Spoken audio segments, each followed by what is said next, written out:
Welcome to the only place where real, raw, and vulnerable conversations happen with IFBB Bikini Pros to give you an inside look at their struggles, strategies, mindset, passions, and all of life beyond the stage. This podcast is made to inspire, motivate, and remind competitors and the average gym goer that even the most extreme lifestyles and elite athletes have their ups and downs. Thank you so much for tuning in today. I'm your host, Celeste Rains-Turk, and now it's time for the Confessions of a Bikini Pro podcast.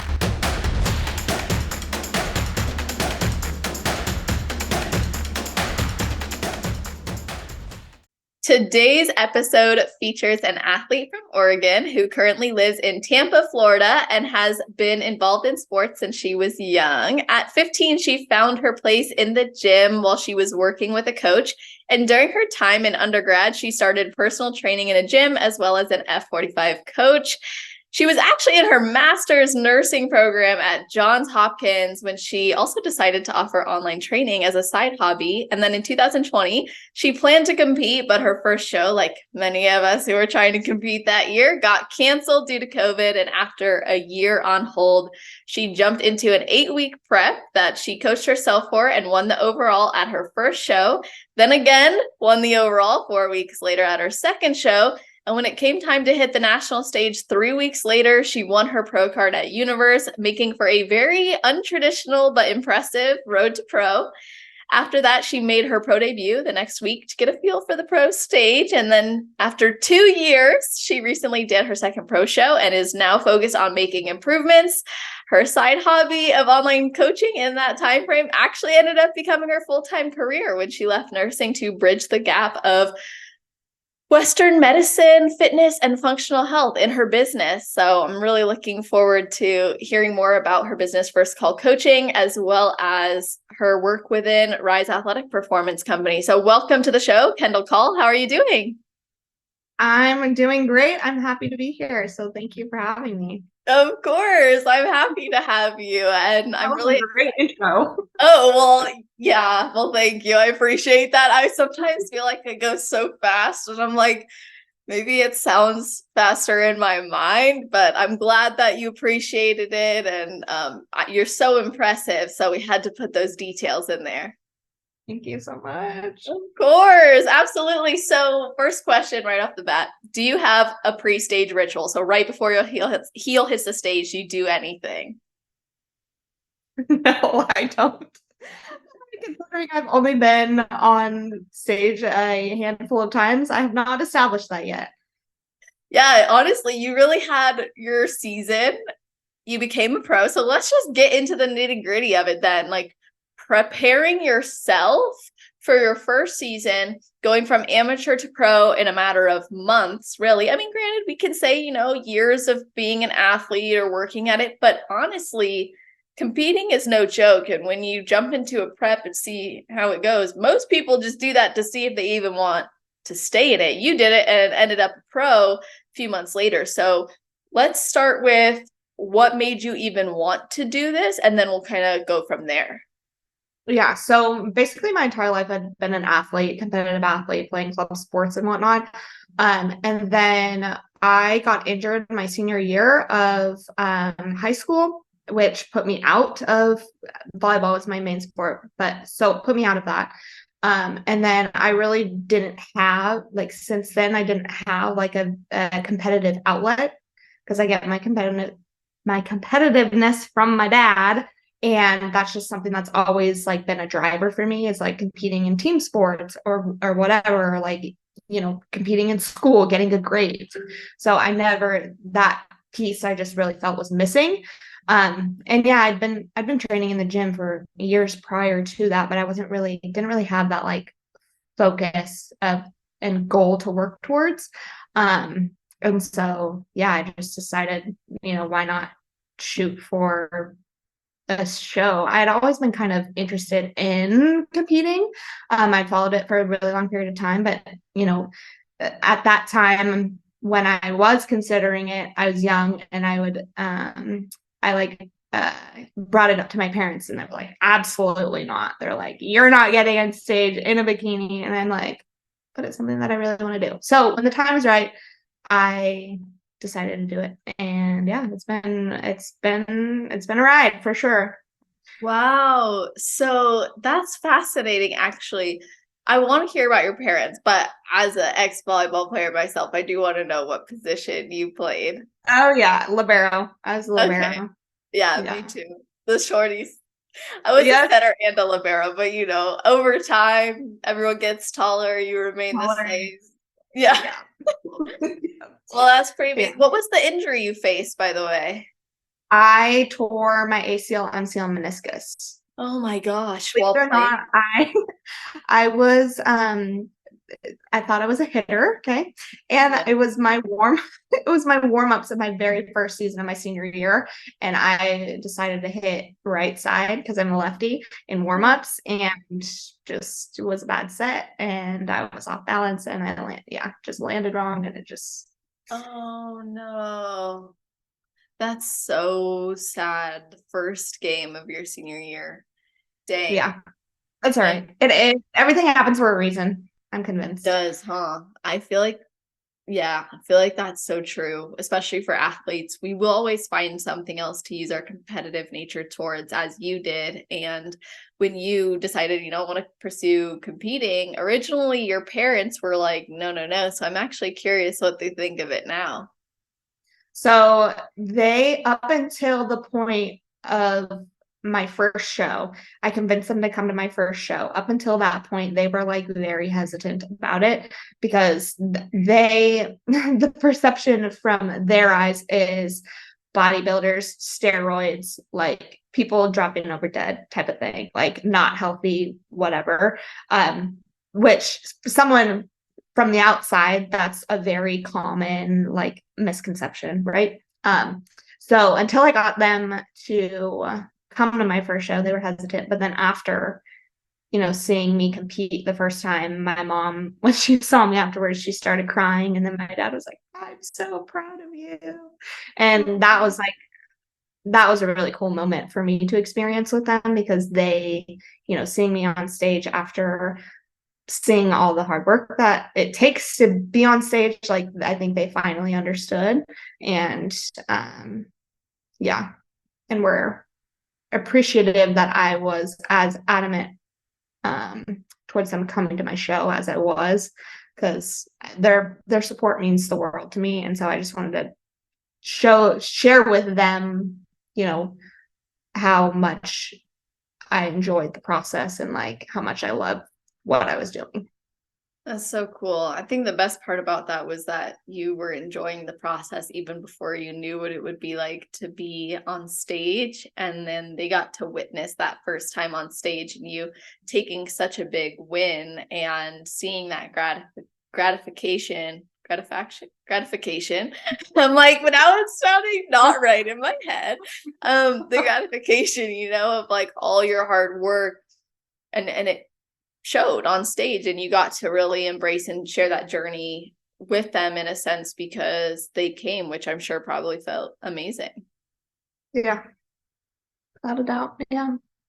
Yeah, I love that for you, especially because we do need a support system in this sport. And you've talked about it in some of your posts, like do not prep until you know you've got a support system. So walk us Yeah. through what that actually means and how someone can maybe audit if they have support. So it's really, in terms of what support, it's not just like your inner circle, right? It's not just your parent. It's not just about the support you have from your parents or from your siblings or from your close friends.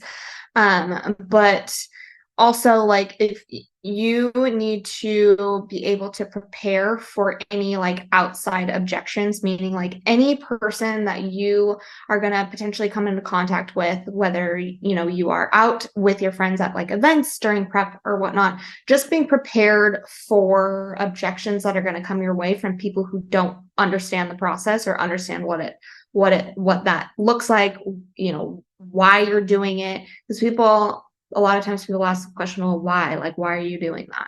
And so you have to learn to be able to handle those objections and like, judgment towards what you're doing and why you're doing it, because that's a big thing. And if you aren't able to kind of compartmentalize those thoughts and not let them not let those perceptions and judgments of you like get under your skin.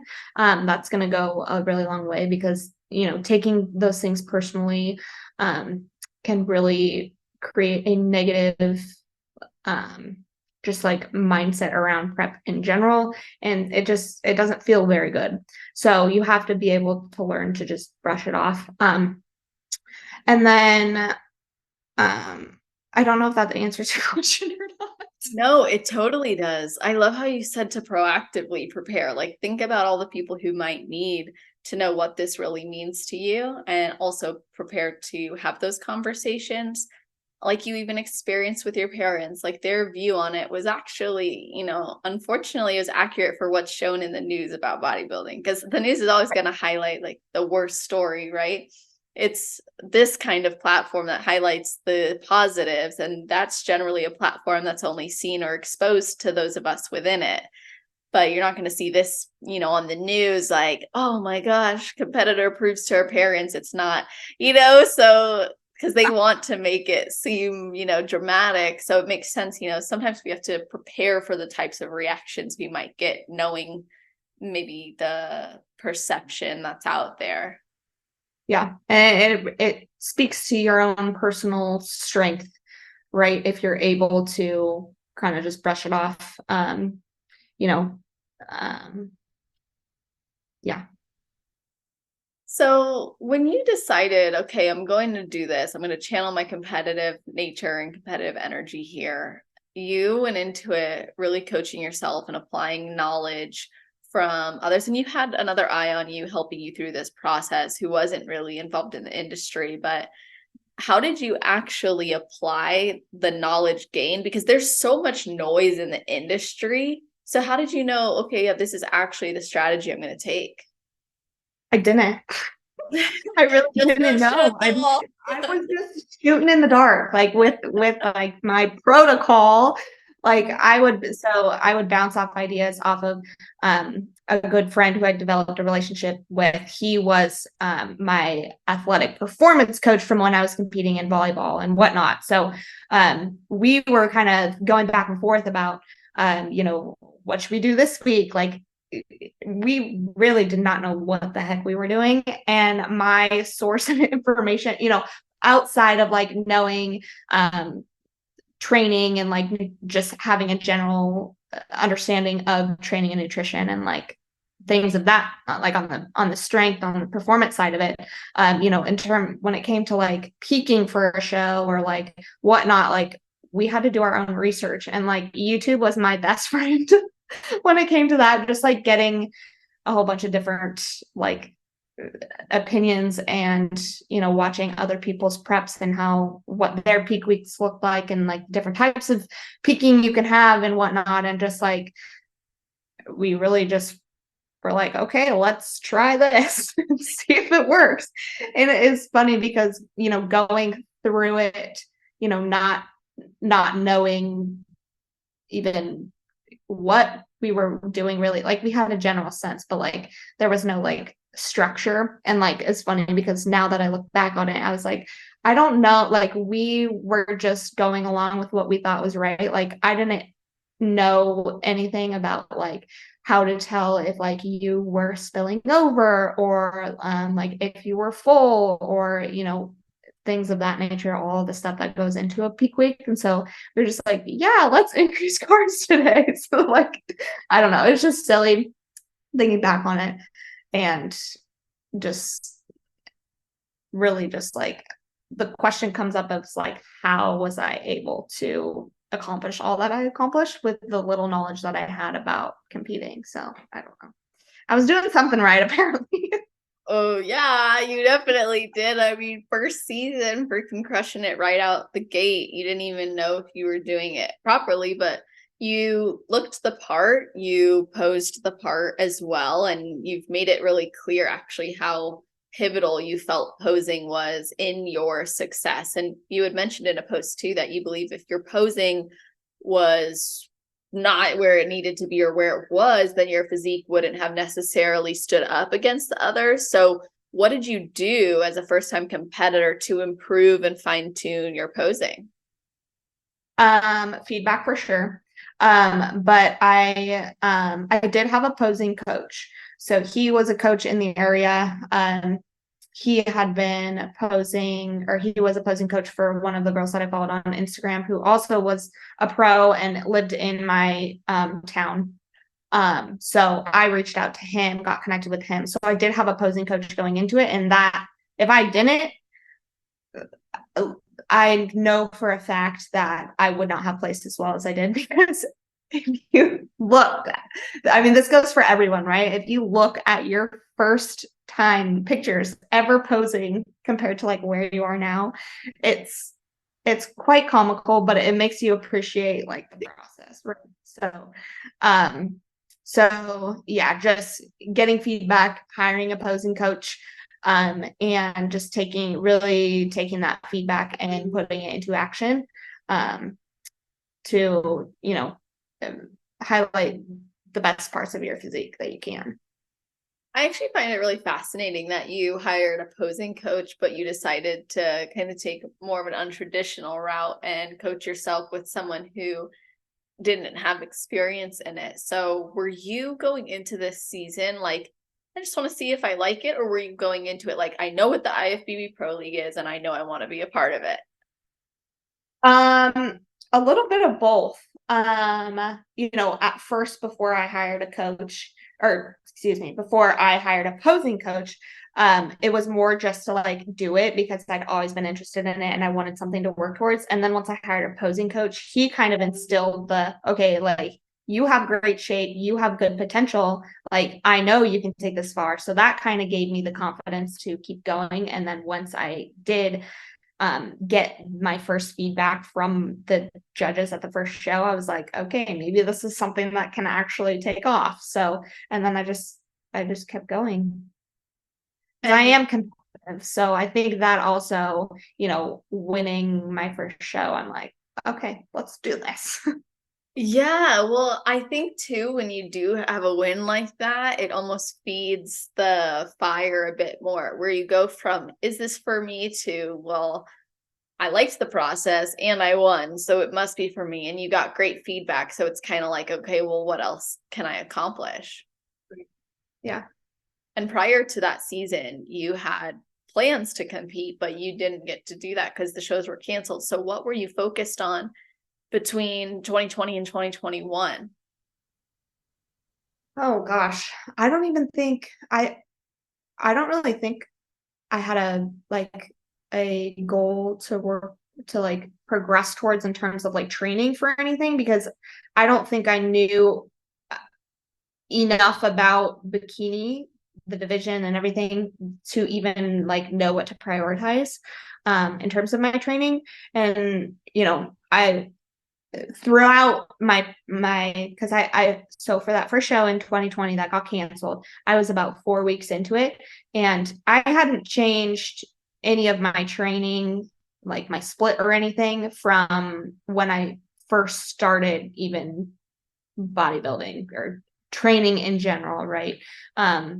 So I didn't change anything about the process that I went through in terms of training. So then after the show got canceled, I just kind of continued with it, and I didn't really transition to like a more bodybuilding style of training, if that makes sense, because I'd been training for like strength and performance before. So yeah, I didn't really have like a specific target of when my next attempt at a show would be. So I didn't really, yeah, there wasn't anything there that I was like really focused on, like shoulders or glutes or whatever. I mean, everyone wants big glutes, so obviously that was going to be a program, but Oh man, that's funny. Yeah, I mean, it seems like it was just kind of like a pause button, like pause on the goal, but continue with what you were already doing. So let's actually reflect further on that. How is your current approach with a coach now different than the approach you took on your own? Well, different training split for sure. More bodybuilder style training. Before I was doing like a lot of compound movements. Compound movements are my favorite. I like deadlifts and like power cleans and like all that stuff. Oh, And now wow. Power moves too. so when I hired Kat, she was like, no, like none of that, no more of that. So that has changed. And then just one of the reasons why I hired one, a coach, but two, Cash in the first place is because I wanted that accountability. I was finding myself having a hard time of keeping myself accountable.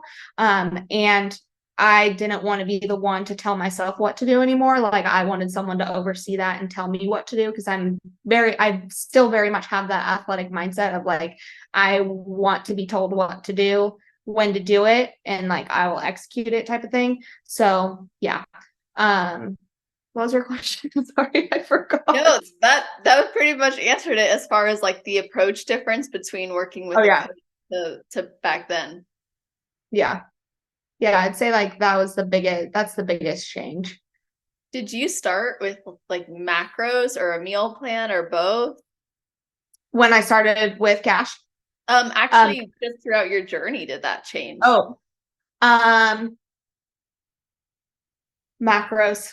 Yeah, I've been tracking my food for years. But no, I originally started with macros, and then I would make myself meal plans. But then like, again, after a while, it was just like, I don't want to listen to my own meal plan anymore. Yeah. So Yeah, you were ready to take on the direction, it sounds like, from someone else, like reduce that mental load on you and just execute. And yeah. And I knew that, okay, so I'm a pro now. Like it's time to step up the game. Like I want to go far in this sport. So I need to hire someone that will take me far and that knows what they're doing. So because there was no way that I was going to get there by myself. So yeah, you made it far on your own, but that's like a pro mentality, is what can take me further if you want to go further. And in a reflection you had made after your most recent show, you were saying how you're a nobody in this sport. And when I was reading this, I was like, oh my gosh, I know you're competitive, so I knew what your angle was. But I thought, what a great topic we could bring to the podcast too, like feeling like an amateur in the pro league. When you had mentioned that in your form too, I was like, yeah, like let's dig into that. So you consider yourself competitive, you're taking the steps necessary to grow, but what do you think defines somebody as somebody in this sport? And what are you personally working most diligently towards accomplishing?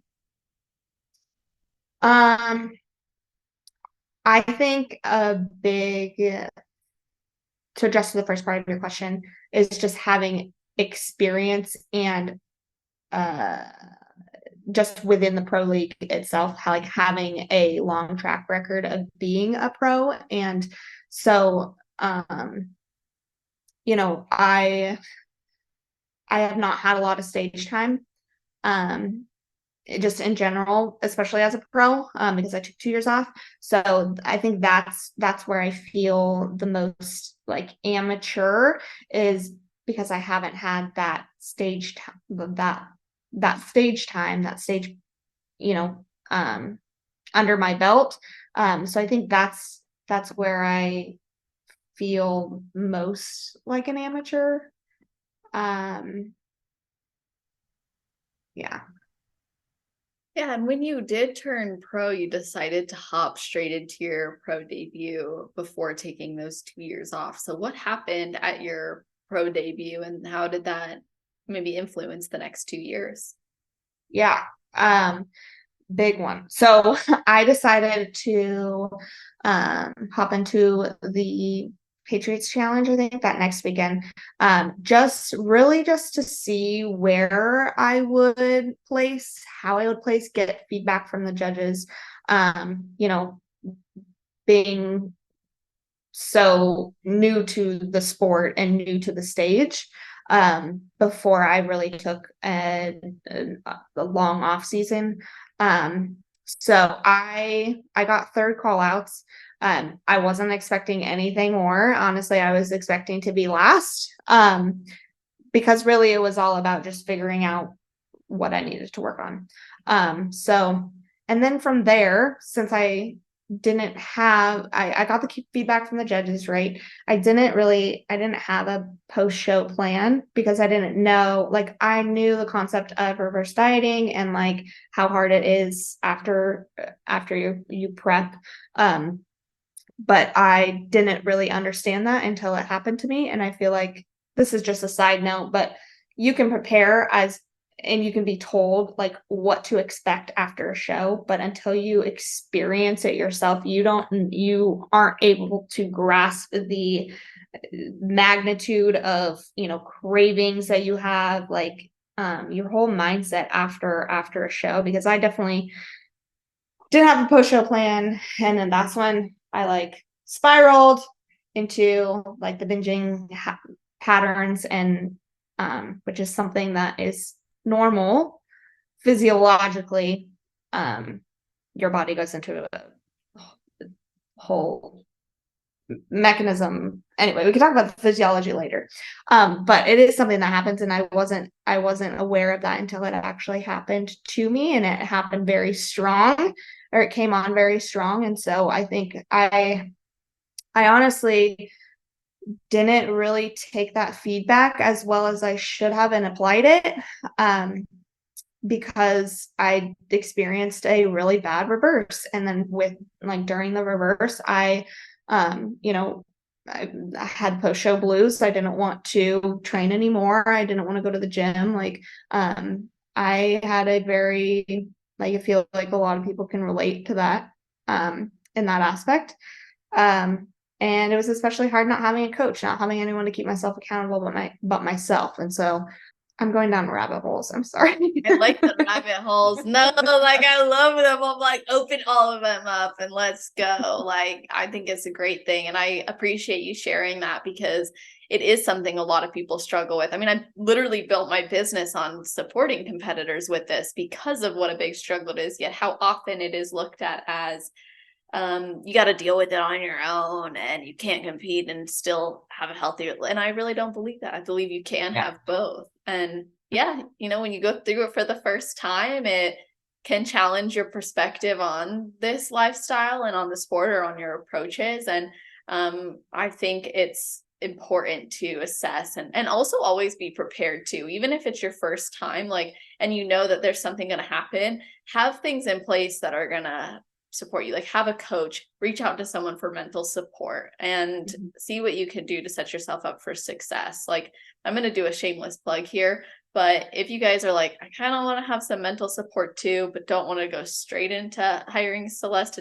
on a one-on-one basis, I have an on-demand platform. It's literally $9.99 a month, and you get access to all our monthly group calls in addition to the hundreds of resources. So I just wanted to throw that out there as an option for you guys looking for something just to kind of be extra boost after from a mental side. But I actually do want to dive into the physiological side from your perspective as a coach, and as a nurse. So talk to us about what happens physiologically post-competition and how someone can prepare for that as well as work to support themselves through it. So physiologically, your body has a natural response to periods of time where you are in a chronic energy deficit, calorie deficit, whatever, you've lost a significant amount of body fat.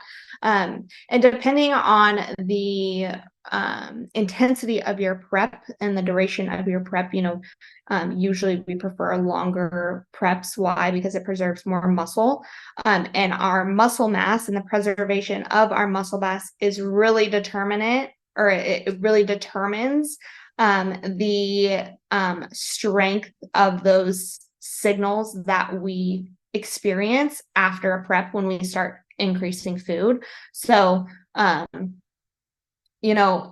we experience what's called hedonic eating, and it's just like this insatiable hunger that we experience that we can't really, it's not really explainable, but it's just like these intense feelings of hunger, and so that we don't feel like we can control. But it's natural. It's something that happens in response to being in a chronic deficit and to losing muscle mass, because that's a lot a lot of times what happens when you're in a chronic deficit or an energy deficit is we're in a catabolic state.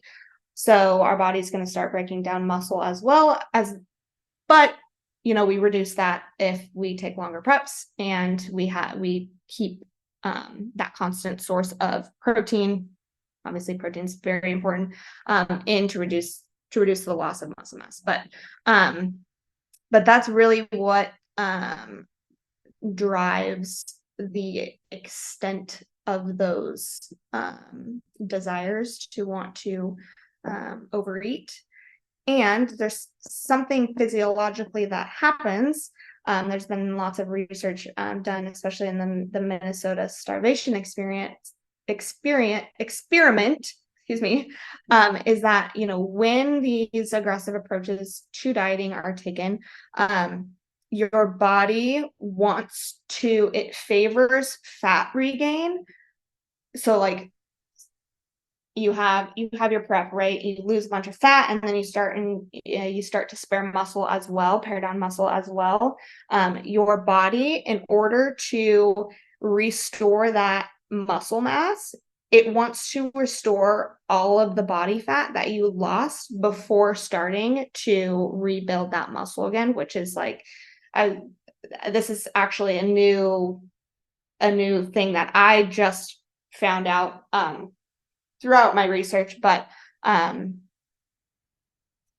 yeah, so that's why we see what's called this body fat overshooting effect, is because your body, it wants to restore all that fat that you lost during that energy deficit, and then it can start rebuilding that muscle. But we know that when you rebuild or when you are putting on tissue, it can't just be all lean mass, right? That would be great if it could just be like straight muscle and nothing else, no fat or whatever, but that's not what happens. There's always going to be a little bit of fat that's going to be deposited. So that's why people say, which is true, that you often, especially when you have a difficult reverse, that you gain more body fat than when you started. This doesn't have to be with just competitors, right? Like for anybody who like crash diets or experiences yo-yo dieting or whatnot, that's physiologically what happens. So we have to keep that in mind.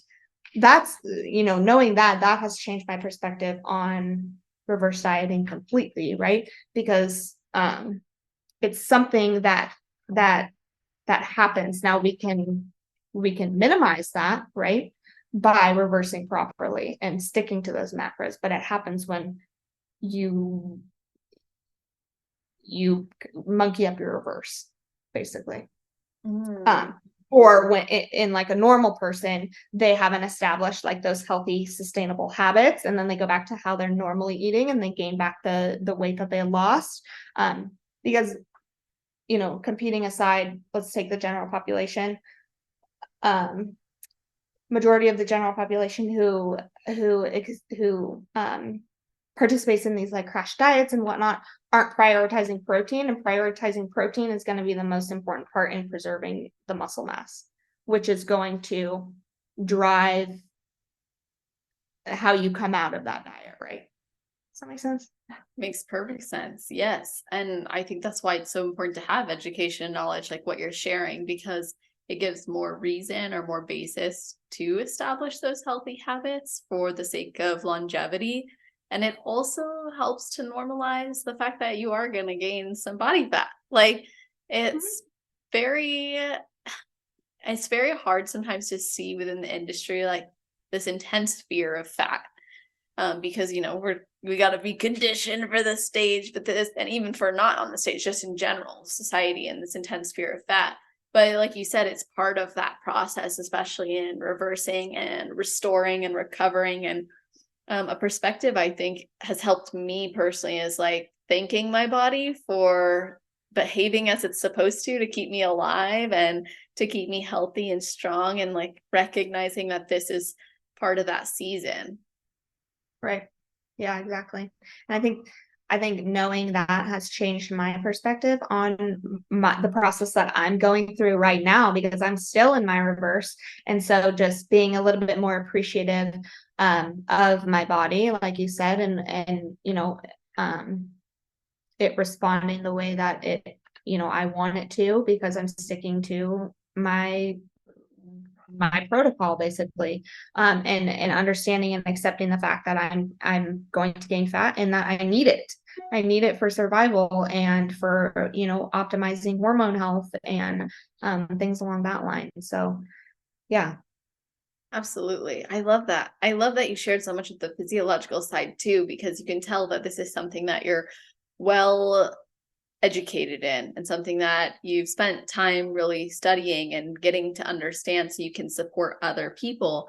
And a key point you made was actually the habits, making sure you have healthy habits. And I wanted to know if there are certain things that you consider non-negotiables for competitors in prep as well as in their improvement season that will help them to mitigate some of those ups and downs and support them in having success in this lifestyle. Non-negotiables. Um, it's a good question.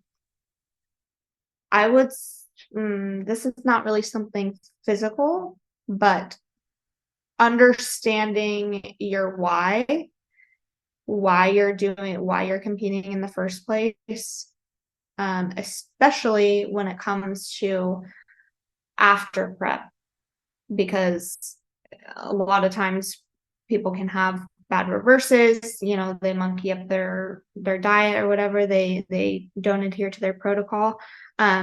But I think it's really important to go back to why you even started competing in the first place, and really honing in on that. I know that's something that's helped me a lot. But then in terms of like non-negotiables, I mean, we can talk about, the basics of like water and protein intake and whatnot, and like things along that line. But or we can talk about the support system and how important that is, especially in the postseason. Yeah, I liked it all. I'm I really, yeah, no, I really like that you took it away from like the things that we generally do have an understanding of, right? Like we know we got to get the water, the supplements of need, that is things like your protein intake, your carb intake, your fat intake, that's a given too. So I love to hear about the other habits, like you said, knowing your why, reconnecting with that, having your support system in place. Like the physiological things are important, but I think what helps them to be sustained over a long period of time are a lot of the mental habits. And you've shared that self-confidence as well as depression have been battles that you've faced in the past. You also struggled with disordered eating. So how has this lifestyle supported and maybe even challenged you through those in such a way where you did develop habits to help you through that?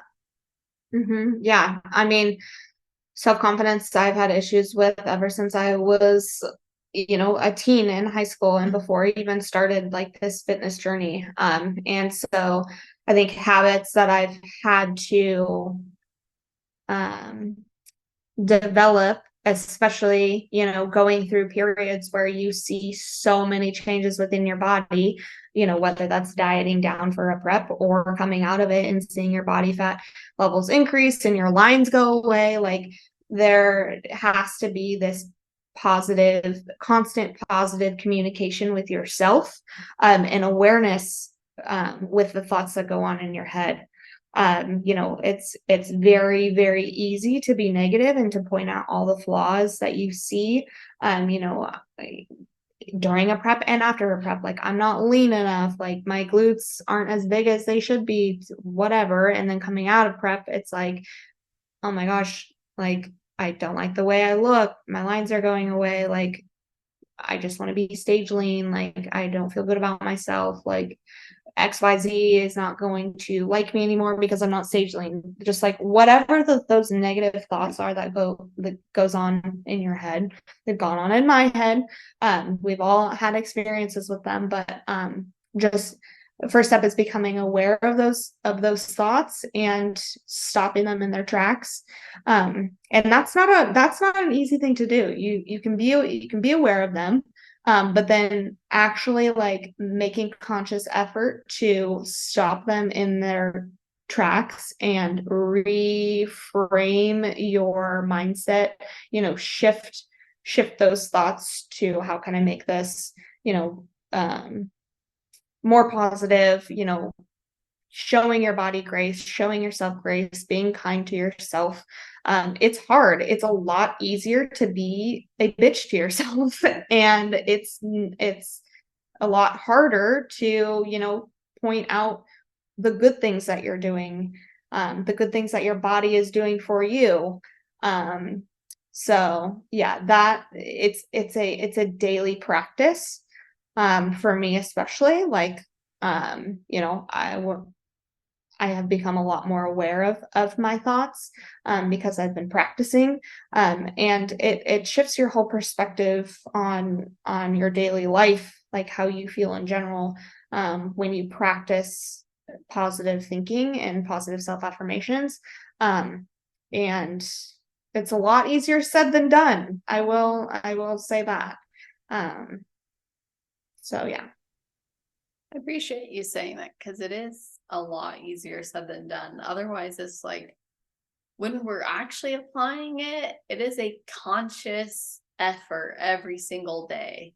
Because if we want to change our normal thought process, like what's our running baseline or what's the common thing that we think, it takes effort because it's pretty automatic as it stands. So when it comes up and we decide to change it, we only really create a small divot to that pathway. It takes many times of cutting that pathway off to actually change the direction of which it goes. And sometimes it is enough to just start by stopping the thought, but then the next level to that is then challenging the thought and transforming the thought. And like you said, practicing those affirmations or practicing thinking in a different way or changing your perspective. But when it's been reinforced over and over again for years or decades, right, it's difficult to just all of a sudden turn that neural pathway another way. Yeah, absolutely. And I just had a thought, and and another habit that's really helped me in that is practicing daily gratitude. Like I often, think about all the things that, could be going right, or like they're not going, or the things that aren't going right, or like, all the stressors that I have. But, I wake up every morning and I verbalize 3 things that I'm grateful for every day on my walk in the morning. And that in and of itself has shifted my perspective of a lot of things. And it really does set me up for a day where my mindset is a bit more positive. And it's not like dramatically different by any means, but just starting with that, I have noticed throughout the day that I do have a bit more of a positive mindset, and like I'm able to stop those negative thoughts in my head easier and redirect them. Yeah, I think it speaks to like having something in our life to look forward to. It increases our happiness, having less things to compare or options for. Like we always think our life could be better if it was like this or like that, and that generally decreases satisfaction. So it's really awesome that you've found that in practicing gratitude, you've actually relieved a lot of that stress or anxiety or depressive type feelings that can come from always wondering what could be better or wanting more, which when you're competitive and you're a high achiever, like that is the running thought process usually is, how can I be better? Yep. So, I got to ask actually, how you have maybe been focusing your energy and effort since your most recent show, because you did one show this year, right? Just okay. And then you decided, I'm going to step away and improve. So what are some of the things that you're focusing on to get your health markers where you want them to be and to get your body where you want it to be? Yeah, so not by choice. I did not want to stop competing this season by choice, but making sure that I'm optimizing my health is one of my main priorities, as well as my coaches. So, you know, after getting some not so good blood work back, I was like, this needs to be a priority. Let's check back in 6 months after we've done, all that we could within a 6 month time period, see where we're at, and then go from there. But it ended up just being, my body was taking a little bit more time than I was wanting to give it to get back to like a healthy place. So things currently,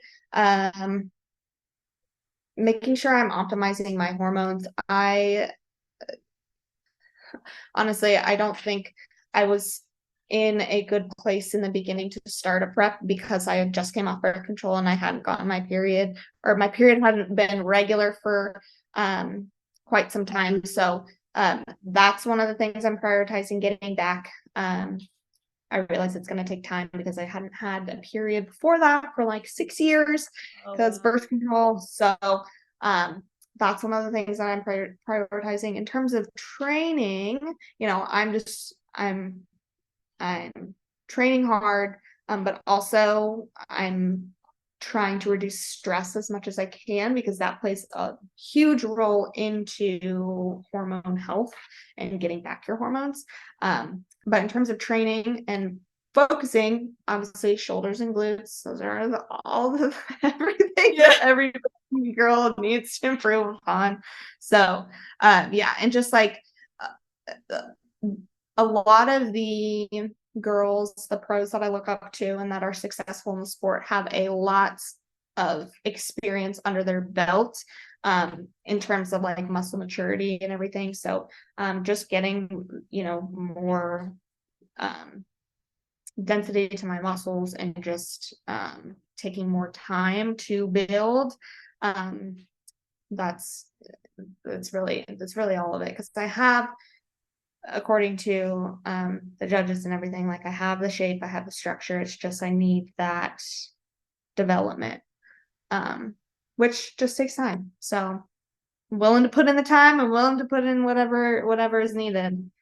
Yeah, it's like if you're already living this lifestyle, what's another few years or year or two to bring what you need to bring? And like you said, those health markers are so important, but I feel like we've got some untapped knowledge sitting in front of me. So you are someone who has a background in nursing, your education and your in-depth understanding of lab work probably spans well beyond most. And there's a difference, you said in a video you made about lab work. You said there's a difference between normal and optimal functioning. So can you break that down for us and maybe what people need to be looking out for when they do get labs drawn? Yeah. So, I mean, like I said in that video, there is a normal range, right, which is established by people who come in and out of clinics, doctors ordering lab work for certain individuals or for certain things, if they think something might be going on with that person in terms of their hormones and whatnot, and like, platelets and red blood cells and white blood cells and all those things. So that's really where the optimal or the normal range is derived from. But there, especially in terms of like our sex hormones and testosterone as females, and also within our TSH, like our thyroid function, is a range, right, in which you're considered normal. But there is optimal ranges within those where we typically see the best results. We typically feel the best. and each person is different. Each person is going to, each person's level of optimal is not going to be the same, but there are, specifically within our thyroid hormone, there is an optimal range. And so, for people who are going to their PCP for lab work, a lot of times their PCP comes back and says, it gives them a phone call and says, yep, everything looks good, like all labs were good, like nothing concerning, but then don't actually give them like a breakdown of what that what their labs were. I know now you can get them on like your app, your phone, like they'll show the labs on your phone, and it'll be marked high or low or whatever. But if it's within normal range, like you don't think anything of it, right? But then you still feel like crap. So that's one of the things that I like to do with my clients is when they get their blood work, I like to go through everything with them and break down like what everything means in terms of like what is TSH, what is T3, T4, what impact does vitamin D levels have on your hormone production, and why, yes, you might be within normal range of your vitamin D levels, but it's actually on the lower end, and that's affecting your ability to produce hormones and whatnot. So just making sure that they're understanding the connections between all of them, and why they might be experiencing certain symptoms that they're having, because their hormones aren't optimized, but they're within normal range. So there's a lot. I really wish that PCPs would take more time to educate their patients on this, but that's what I'm here for, and I don't mind doing it. So yeah, when you were talking, I'm like, I wonder if she felt underutilized as a nurse. Like, did you ever feel that way? Yes and no. I think the main reason why I kind of got out of the traditional nursing pathway was because I felt like I was supporting a industry that is just for putting band-aids on people and like addressing symptoms instead of getting to the root cause. And that's why I was really attracted to functional medicine, because we do the opposite of that, right? We look at the cause. Okay, you have hypothyroidism, but that's actually not a disease, that is a symptom. Like there is some reason why your thyroid is underperforming. Let's dive into that. And so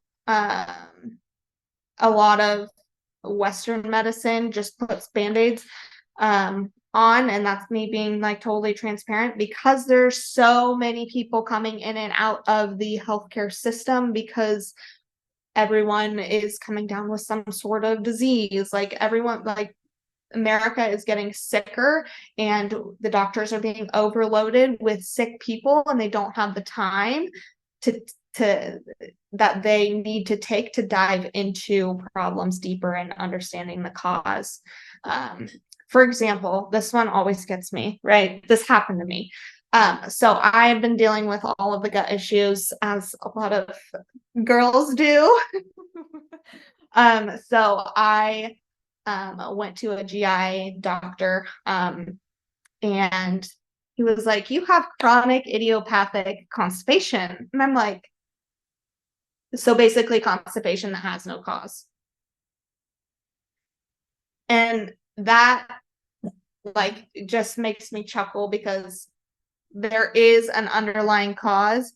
You just weren't willing to take the time to dive into that a little bit deeper, right? Because there are things that you can do to address the cause or figure out what that cause is, right? Like there's so many tests, like an MRT test, a GI map is like the gold standard. it literally breaks down all of the bacteria that's in your gut and the amounts and the presence. And so you can build a protocol off that. And you can, figure out what exactly is causing it, but they don't have the time to do that to get to the root cause. So, oh yeah. So what did you do after that? So I basically just took it upon myself to kind of do a trial and error with myself, in terms of, what was causing me constipation. A lot of it for me has to do with stress. And because I am before I realized the importance of recovery, I was a chronic exerciser. So, and that in and of itself is a stress on the body. So just giving my body more time to rest, figuring out a routine that allowed my body the time it needed, specifically within the morning for me, just to rest and wake up and just get going instead of, stressing and getting up late and running out the door. So I figured out I needed time to get myself going. I figured out I have an optimal level of fiber intake that works well with my system. And then just implementing some supplements to help me if on the days that I feel a little backed up. Yeah, I love that you took it into your own hands because you were clearly not given the time and energy needed to figure that out. So you did it yourself, but it is unfortunate, like you said, that America is getting sicker, and it's unfortunate that the healthcare system, as you said, is overloaded, so they can't focus on helping people really go deeper. So when you look back on your own journey, you had different times where someone probably could have stepped in and supported you. And thankfully, you had your own knowledge. You also mentioned earlier birth control, and I think that would be an interesting subject to dive further into. So, if you're willing to share what led you to come off of it and how you've been dealing with the come off of it, that would be awesome. Yeah. So I had an explanted in my arm for well, it's like 3 years each. I had it in twice, so I got it replaced after 3 years. Thought it was working great for me. Didn't have a period. Having no period was wonderful. Didn't have like any spotting, any associated symptoms or whatnot. And so, but then as I went through nursing school and was doing my own research into hormone health and whatnot, I realized that, exogenous hormones are not good for the female body, and it has its consequences in the long term. So I was like, it's probably best I get off of this. I would, there's a lot of benefit to having a period and letting your body naturally, the uterine lining to shed and all of that good stuff. So I was like, time for me to come off of it. Like, I'm not in a committed relationship. I don't need birth control. So I just I came off of it. And the first time I got my cycle back, it was about 40 days.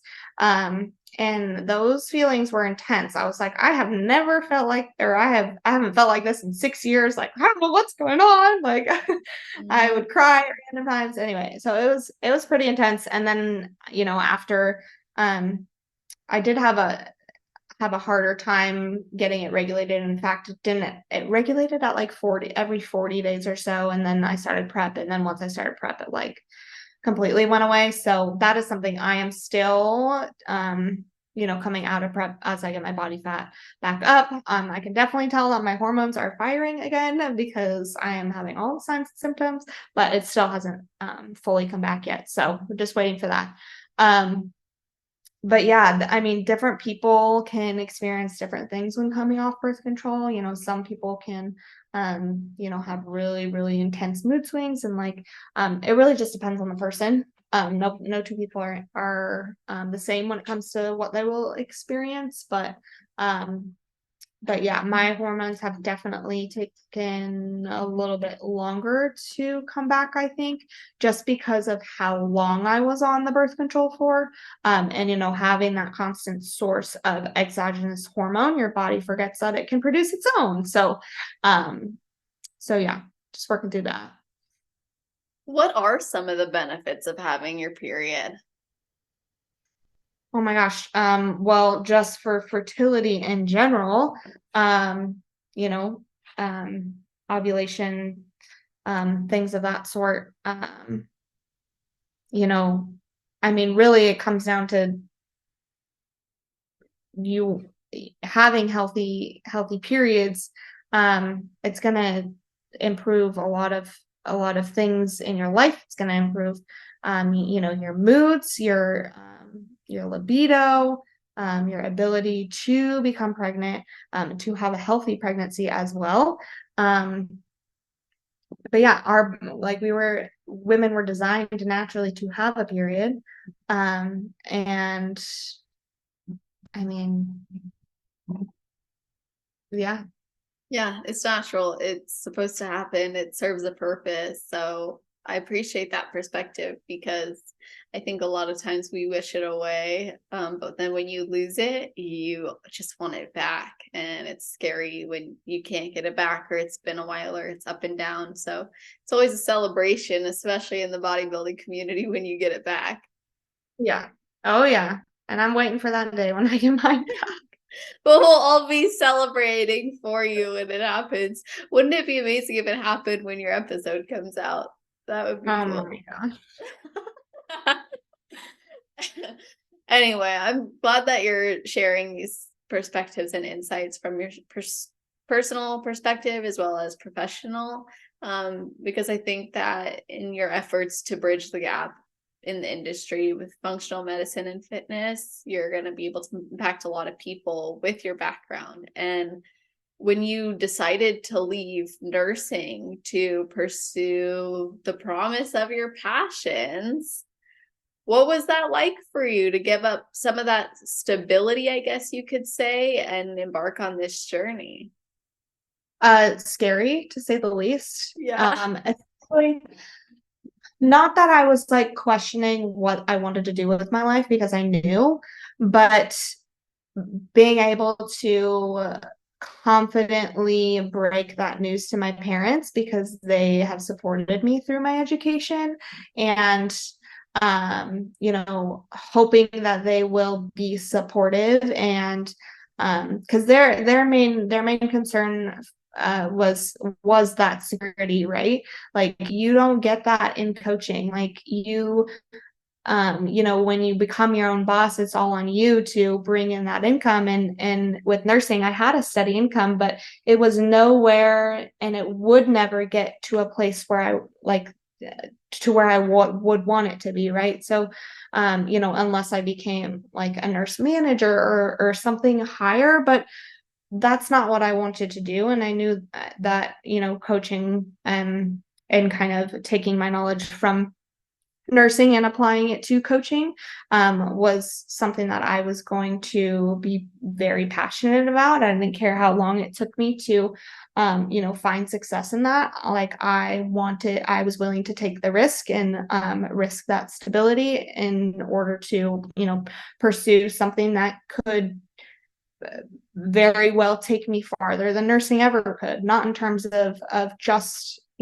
finances, but also just the impact that I would be able to have. That makes perfect sense. Like you said, it was also like a systematic thing. Like you wanted to be preventative and proactive and support people in doing so versus reactively putting band-aids on things. So looking at the coaching that you have, what are some of the things that you bring as a coach that you think have been missing in the industry that are going to support people with their long-term success? Um, Definitely having not only experience with myself, but also that professional experience as well, and the educational background.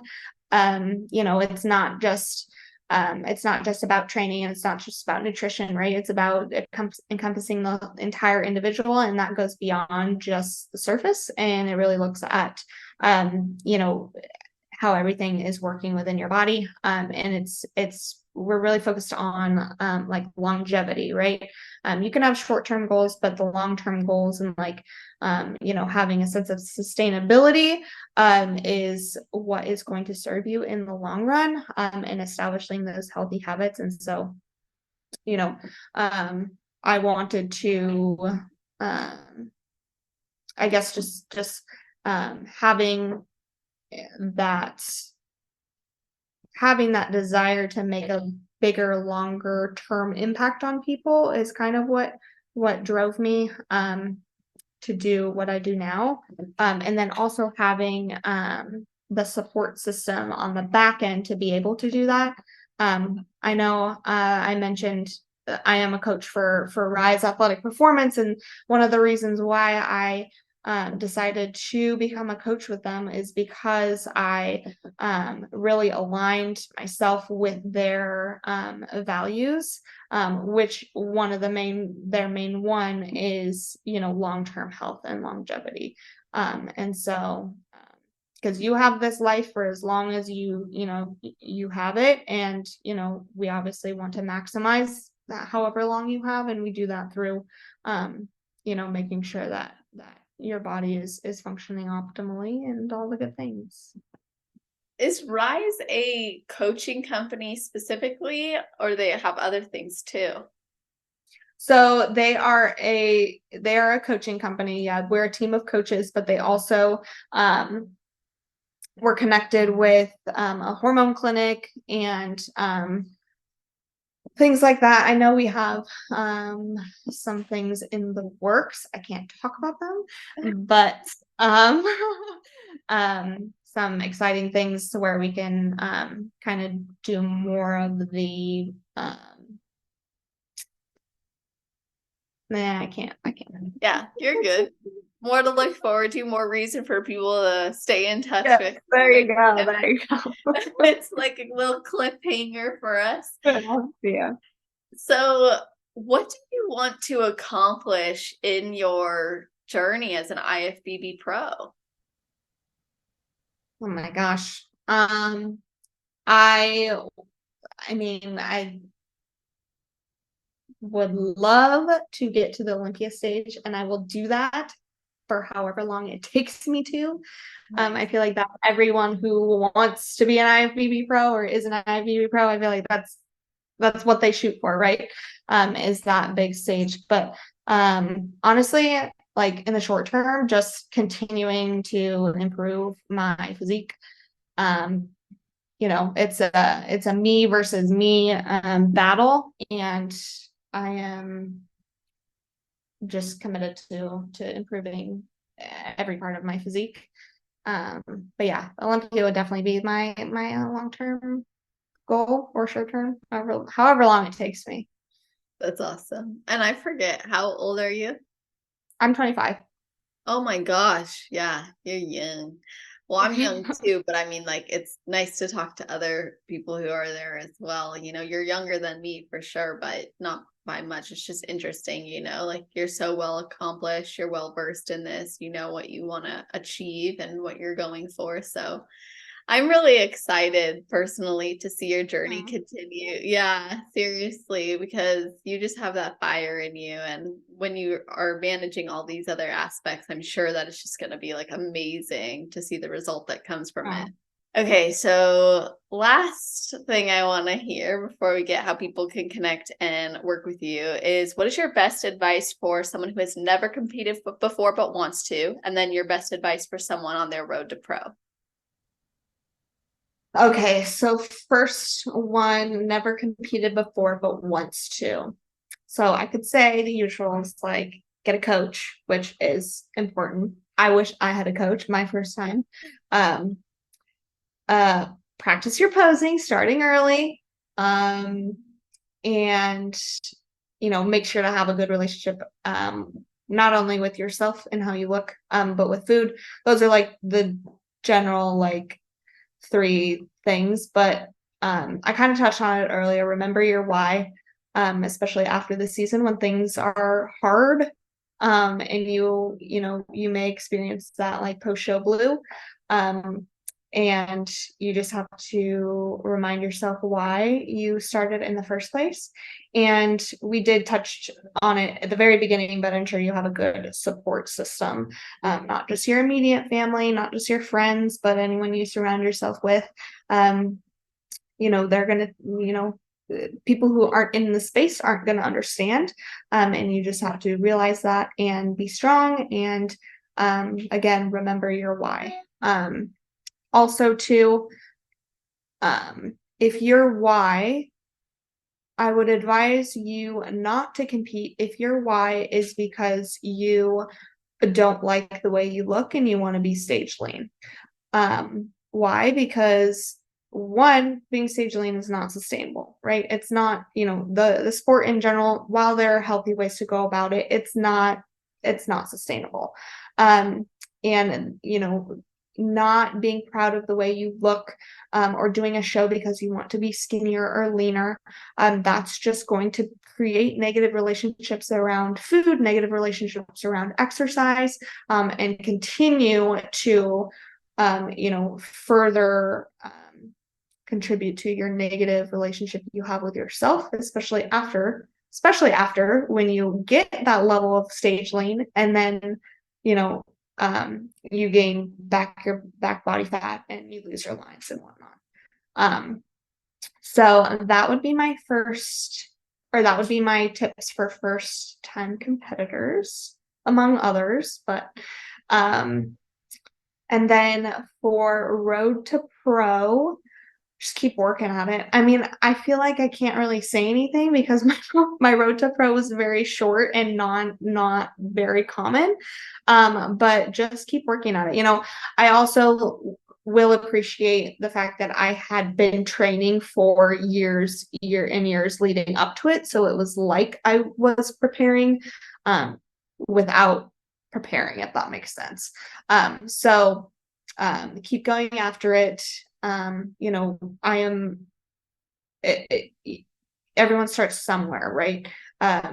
Appreciate the journey, remember your why, and just keep working at it. And make sure you have the right people in your corner.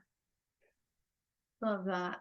That's awesome advice for both. And I appreciate you sharing that. So how can everybody connect with you, follow you, and even inquire about working with you? Yeah, so I have an Instagram. It's Kendall.IFBB Pro. I have an application for coaching in there. I also have my website, which it's published, but I haven't really utilized it much. It's firstcallcoaching.net. When you apply for coaching, you will be part of the Rise community. So it's not just me and you, it is me and you, but you're also part of a team, part of a family. And